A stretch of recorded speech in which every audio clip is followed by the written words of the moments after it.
Friend's sister lied that I got her pregnant. My parents disowned me. Now the truth's out and they're begging. All right, so here's the deal. My life turned into a complete mess about a year ago, and I've got to get this off my chest. I never thought I'd be here sharing this on Reddit, but I guess that's what happens when your family goes nuts, and you're left standing there like, how did this even happen? Anyway, let me start from the beginning because, trust me, this is one of those situations where you're just like, seriously, what the hell? So, my buddy Dave has a sister, Jenny. I've known them both for years. We all grew up in the same neighborhood, hung out sometimes. Nothing major, right? Jenny was always kind of different. I don't want to sound mean or anything, but she had some mental health stuff going on. I'm not privy to all the details, and honestly, it wasn't my business. Dave never talked much about it, and I didn't pry. But everyone knew Jenny had her struggles.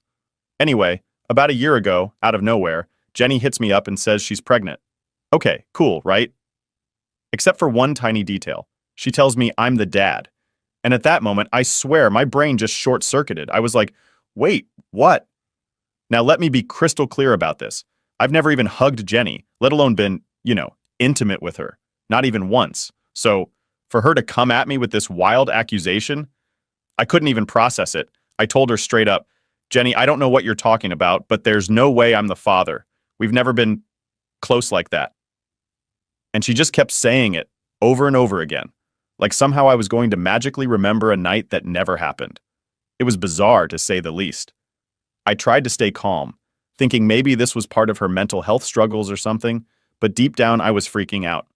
Now this is where things start going off the rails. Jenny refuses to take a prenatal paternity test. I'm sitting there thinking, if you're so sure it's my kid, why wouldn't you just take the test and prove it? But she wouldn't budge. She kept saying stuff like, you need to be there for your child, and you're abandoning us before the baby's even born. It was guilt trip city, and I wasn't buying it. So I made it clear. If she wasn't going to take the test, I wasn't going to sign anything. I wasn't about to get legally tied to a kid that wasn't mine. Simple, right? I thought that would be the end of it. Boy, was I wrong. Cue the family drama. A few weeks after that, my parents find out. Now, I love my parents, but they have this whole traditional values thing going on.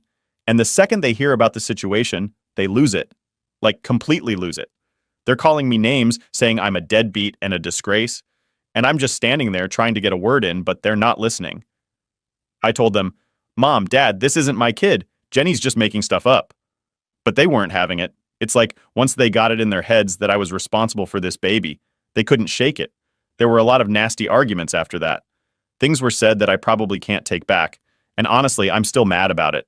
My parents kept pushing me to do the right thing and step up as a father, even though I kept telling them it wasn't my kid. It didn't matter to them. In their eyes, I was already guilty.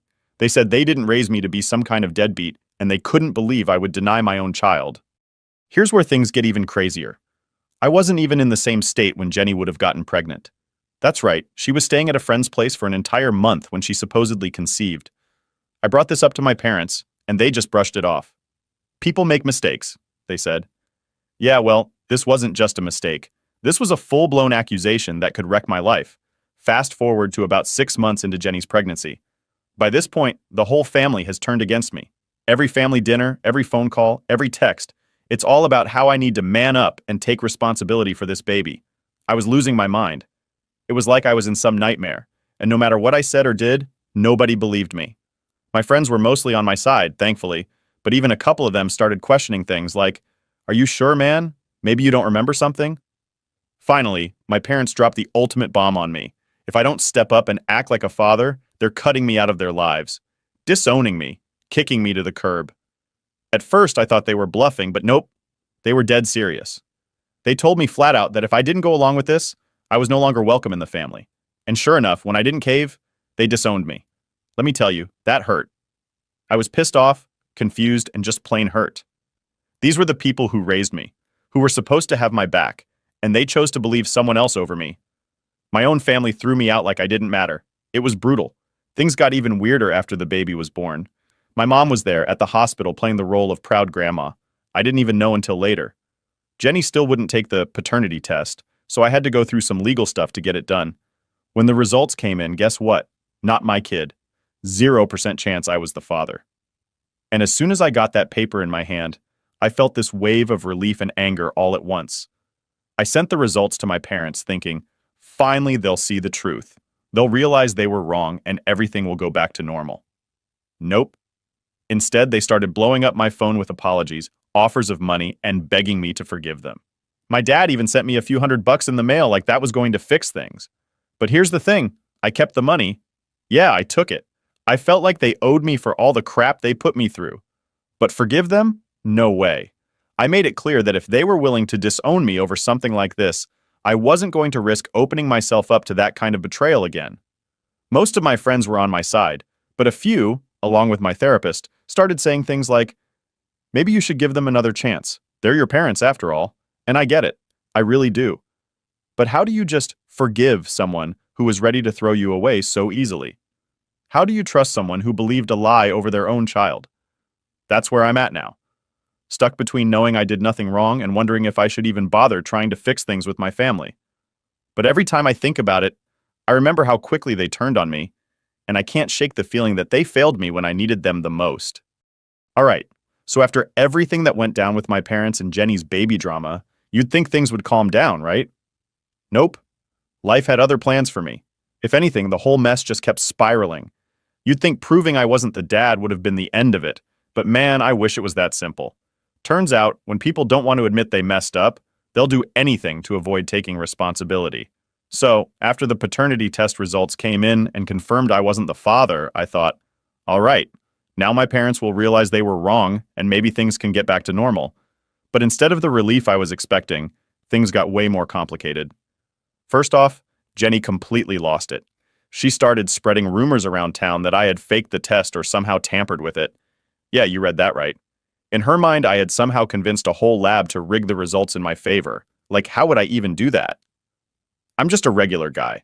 I'm not some mastermind who knows how to manipulate DNA tests. But Jenny wasn't hearing any of it. She was dead set on making me the bad guy in her story. She went around telling people that I was abandoning her and the baby, that I'd tricked everyone into thinking I wasn't the dad. It didn't make sense, but it didn't matter. People started to believe her. Small-town rumors spread fast, and soon I had folks giving me dirty looks at the grocery store like I was some kind of scumbag. I even had people straight up confront me, asking why I wasn't stepping up to take care of my kid. It was infuriating. I had the test results to prove I wasn't the father, but no one seemed to care.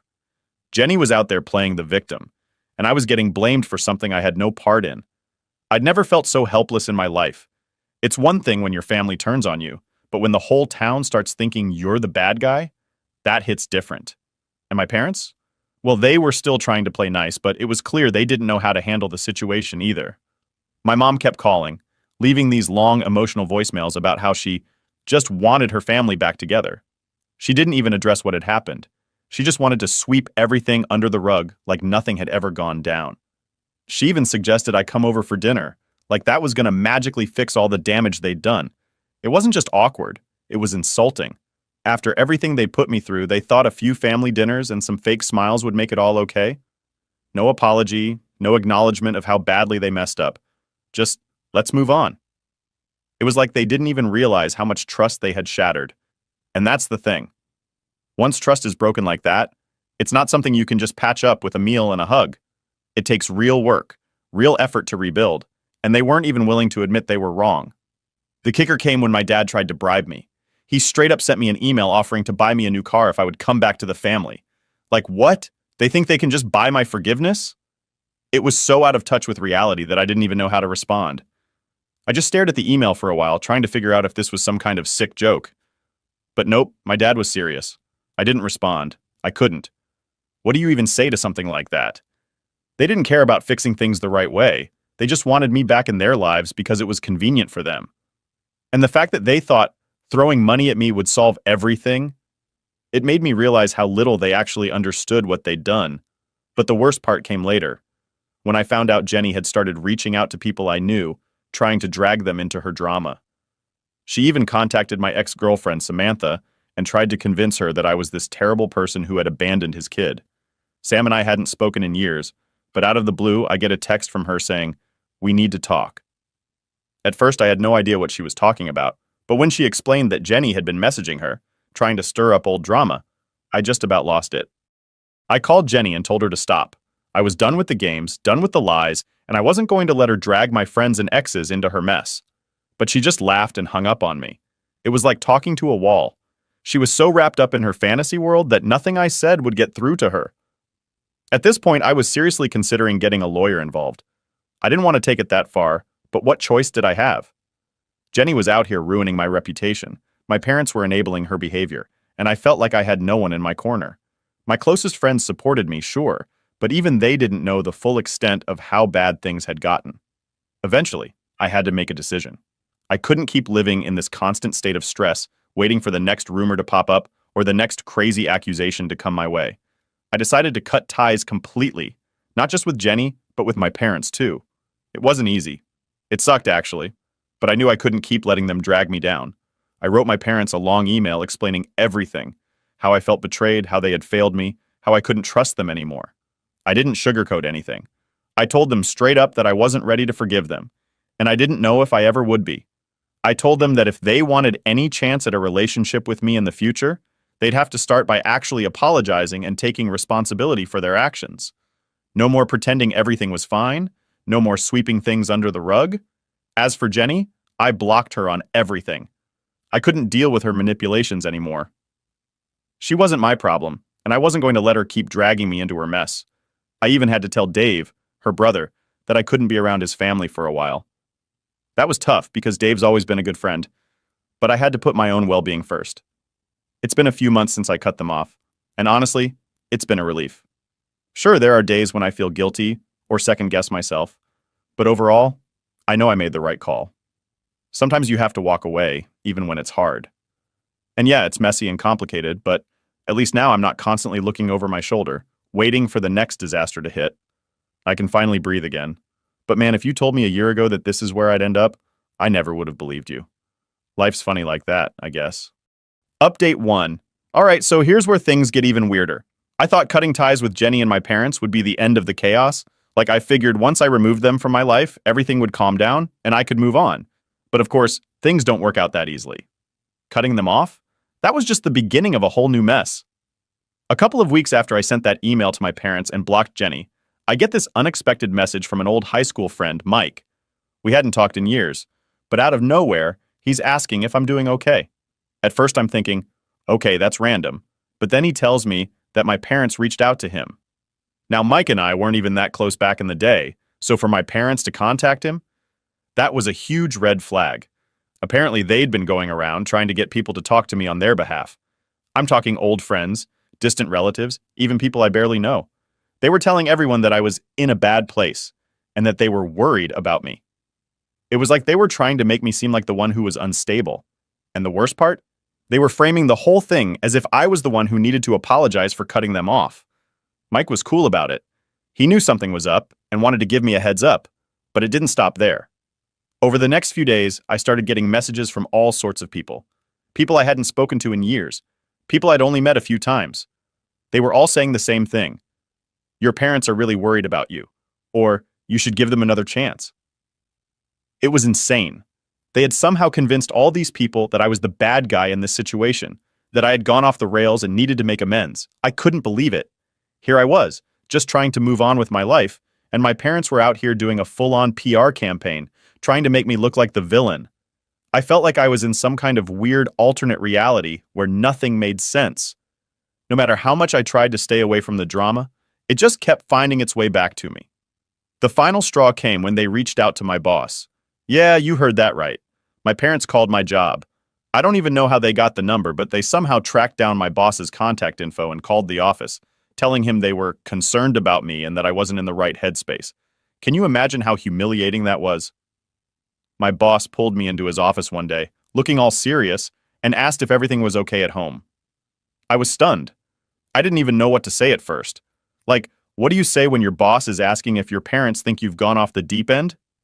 I explained the whole situation to him, and luckily, he was super understanding about it. He even apologized for bringing it up, but man, the damage was done.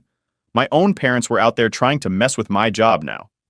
It felt like they were determined to ruin everything for me, just because I wouldn't bend to their will. After that, I had no choice. I went to a lawyer and started the process of getting a restraining order against them. I didn't want to take things that far, but what choice did I have? They were messing with my career, my friends, my peace of mind. I had to protect myself, even if it meant legally cutting them off. The process was long and stressful. There were court dates, paperwork, and just a whole lot of anxiety that came with it. But at the same time, I felt a weird sense of relief. Like finally, I was taking control of the situation. No more letting them invade every part of my life. No more letting them manipulate the narrative. Of course, when they found out about the restraining order, all hell broke loose. My mom sent me this long, guilt-trippy email about how she never imagined her own son would do this, and how family is supposed to stick together no matter what. She kept saying that I was tearing the family apart, that I was the one causing all the pain. It was textbook manipulation, but I didn't bite. I didn't respond. I wish I could say that was the end of it, but things got even worse before they got better. One day I came home from work to find my car vandalized. Someone had keyed the word liar into the side of it. I had no proof it was my parents, but come on, who else would it be? I hadn't told anyone about the restraining order except for a few close friends. My parents were the only ones who had a motive to pull something like that. It was like they couldn't handle losing control, so they had to lash out in whatever way they could. I filed a police report, but nothing ever came of it. Just another reminder that even when you try to do things the right way, sometimes the people who are supposed to love you the most can turn into your worst enemies. I started parking my car at a friend's house after that, just to be safe. I couldn't take any more chances. I even installed security cameras around my apartment, just in case they tried something else. It felt like I was living in a constant state of paranoia, always waiting for the next shoe to drop. But eventually, things started to calm down. The restraining order went through, and my parents were officially barred from contacting me or coming anywhere near my home or workplace. It was a huge weight off my shoulders. For the first time in what felt like forever, I could finally breathe. It's been a few months now, and I'm still picking up the pieces. I had to do a lot of damage control with my friends and coworkers, explaining the whole situation to them and making sure they knew the truth. Most of them were supportive, but a few were skeptical, like, "Are you sure your parents would really go that far?" I get it. It's hard to believe. But when you've lived through it, you know how far some people will go when they feel like they're losing control. Looking back, I never imagined things would get this bad. It's crazy how quickly family can turn on you when you refuse to play by their rules. But I've learned something important through all of this. You can't let anyone, not even your family, dictate how you live your life. Sometimes you have to make the hard choice to walk away, even when it hurts. I don't know what the future holds for me and my parents. Maybe one day they'll realize what they did and apologize for real. Maybe not. But either way, I'm done letting them control my life. I've got my own path to follow, and I'm not looking back. Update 2. Alright, so here's where things take a bit of a turn. After I finally got the restraining order and started trying to rebuild my life, I thought things would finally settle down. But, surprise, surprise, life had other plans. Just when I was beginning to feel like I could breathe again, my parents found a new way to mess with me. This time, it wasn't direct contact. It wasn't vandalizing my car or sending emails. No, this was a whole different level of messed up. So one day, I'm sitting at home, just minding my own business, when I get a letter in the mail. Nothing too weird about that, right? Except this letter is from a lawyer. At first, I thought it was something related to the restraining order, maybe some final paperwork or something. But nope, it was a lawsuit. My own parents were suing me. For what, you ask? Emotional distress. I couldn't even believe what I was reading. They were actually suing me for cutting them off, saying that my actions had caused them severe emotional damage and that they were entitled to compensation. They even claimed I had alienated them from the rest of the family, which was complete nonsense because they were the ones who isolated me, not the other way around. I sat there for a good few minutes, just staring at the letter, trying to process what was happening. I mean, who does that? Who sues their own kid because they're mad they got cut off? I didn't even know what to do. Part of me wanted to laugh at how ridiculous it all was, but another part of me was seriously stressed out. This wasn't just family drama anymore. This was legal, and it was about to get real messy. I called my lawyer immediately. I couldn't handle this on my own. She was just as shocked as I was. She'd seen plenty of messy family cases, but suing your own kid for emotional distress? That was new even for her. We went over the details of the lawsuit, and while most of it was clearly bogus, I knew we couldn't just ignore it. They were serious, and that meant I had to fight back. The next few weeks were a blur of meetings, phone calls, and stress. I had to gather all the evidence of everything that had happened. The paternity test results, the restraining order, the harassment I'd been dealing with. My lawyer was confident we could win, but it still felt surreal that it had come to this. My own parents were trying to drag me through the mud in court, all because I refused to let them control me anymore. But here's the thing. They didn't stop at just the lawsuit. Oh no. They had to take it a step further. They started reaching out to other family members, trying to turn them against me. I started getting messages from aunts, uncles, cousins, all people I hadn't heard from in years. They were all saying the same thing. Why can't you just make peace with your parents? Or, family is everything. You're being selfish. It was like they'd been brainwashed into thinking I was the villain in all of this. I was furious. Not just at my parents, but at the whole situation. It felt like no matter what I did, no matter how much I tried to protect myself, they always found a way to twist the narrative and make me look like the bad guy. I mean, how do you explain to someone who's only hearing one side of the story that your parents are suing you for emotional distress because you enforced boundaries? It got to the point where I had to cut off even more people. I blocked family members, unfriended people on social media, and just shut down any connection to that side of my life. It wasn't because I didn't care about them, I did, but I couldn't keep explaining myself over and over again to people who had already made up their minds. It was exhausting, and I was done trying to justify my decisions to people who weren't willing to see the bigger picture. Eventually, the court date rolled around. I showed up with my lawyer, prepared for whatever nonsense they were going to throw at me. And let me tell you, it was a circus. My parents had this whole sob story lined up about how they'd always been there for me, how they'd tried to help me through tough times, and how I had cruelly cut them off without reason. They painted themselves as the victims in all of this, which was honestly impressive considering they were the ones who disowned me in the first place. But my lawyer wasn't having it. She tore their arguments apart piece by piece, showing the judge all the evidence of their harassment, the restraining order, the paternity test, everything. It was brutal, and by the end of it, you could see the judge wasn't buying their story. The judge ruled in my favor, obviously.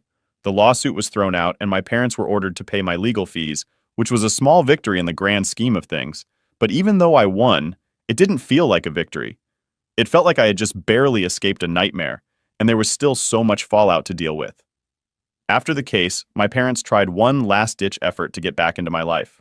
They sent me this long, emotional letter about how they were sorry for everything, how they just wanted to make things right, and how they couldn't bear to lose me. It was the same old guilt-tripping nonsense they'd been pulling from the start. And honestly, I didn't even respond. I'd already made my decision. I wasn't going back.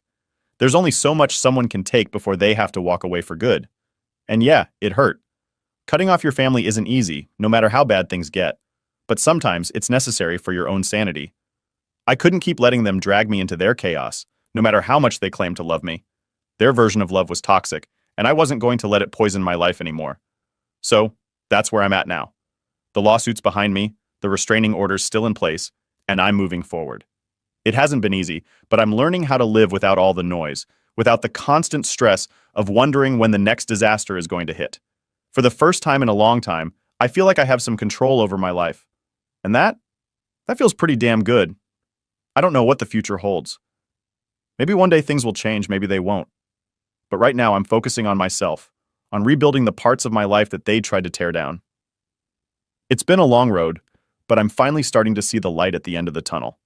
Update 3. Alright, so if you've been keeping up with everything so far, you'd think after the lawsuit mess and the restraining order, that'd be the end of the madness. But nope, my family found a way to surprise me one last time. And this one? Honestly, it left me shaking my head because I didn't think they could sink any lower. But here we are. So, a couple of months after the court ruled in my favor, things had finally started to calm down. I had cut ties with everyone causing me stress, and for the first time in what felt like forever, I could actually focus on rebuilding my life. No random messages from old friends, no letters from lawyers, just peace. Or at least, that's what I thought. One day, I'm out running some errands, just doing normal stuff like grocery shopping, when I bump into my cousin Melissa. Now, Melissa and I hadn't talked much during all this drama. We were never super close growing up, but we'd always gotten along. So when I saw her, I figured, why not say hi? We ended up chatting for a bit, and at first it was pretty normal. You know, catching up on life, work, the usual stuff. But then, out of nowhere, she hits me with, "Hey, did you hear what your parents are planning?" I froze. Planning? I asked, suddenly feeling that familiar pit in my stomach. Melissa looked a little uncomfortable, like she wasn't sure if she should even be telling me. But she sighed and went on, "Yeah, they're throwing a big family reunion next month. Apparently, they've been telling everyone they're hoping it'll be a reconciliation thing between you and them." I couldn't believe it. They were seriously planning some kind of ambush reunion to try and force me back into the family? I asked Melissa for more details, and it turned out they were inviting everyone. Distant relatives, family friends, people I hadn't seen in years. And the kicker? They'd been telling everyone that I'd be there, acting like I was in on this whole thing. I was furious. I hadn't agreed to anything, and now they were setting me up to look like the bad guy if I didn't show up. It was another classic move from my parents. Manipulate the situation, make me look like the villain, and try to guilt trip me into doing what they wanted.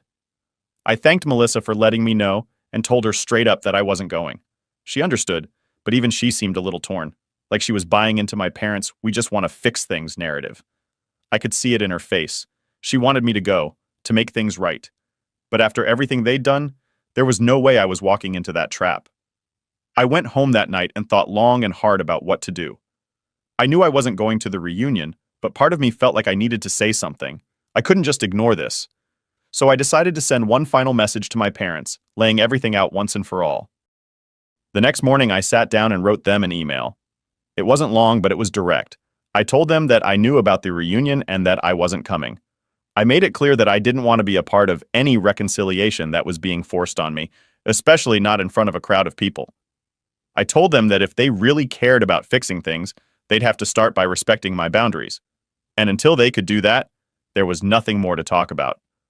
I didn't expect a response, and honestly, I didn't need one. I just needed to set the record straight one last time. But of course, my parents couldn't just let it go. A few days later, my dad called me. I didn't pick up, but he left this long, rambling voicemail about how I was tearing the family apart, and how this reunion was supposed to be a fresh start for all of us. He even tried to guilt me by saying, "Your grandparents would be so disappointed in how you're handling this."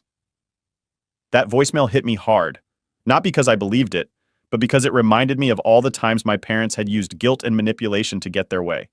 They'd pull any card they could to make me feel like I was the problem, even if it meant dragging my grandparents into it. People who had always been supportive of me, by the way. It was like they couldn't accept that maybe, just maybe, they were the ones who needed to take a long, hard look at themselves. I didn't respond to the voicemail. What was the point? I'd said my piece, and I wasn't going to let them pull me back into their drama. But that didn't mean it didn't weigh on me. For days after that, I kept thinking about the reunion, about all the relatives who were going to be there, thinking I was just refusing to make peace. I wondered how many of them actually knew the full story, how many were getting the twisted version my parents were feeding them.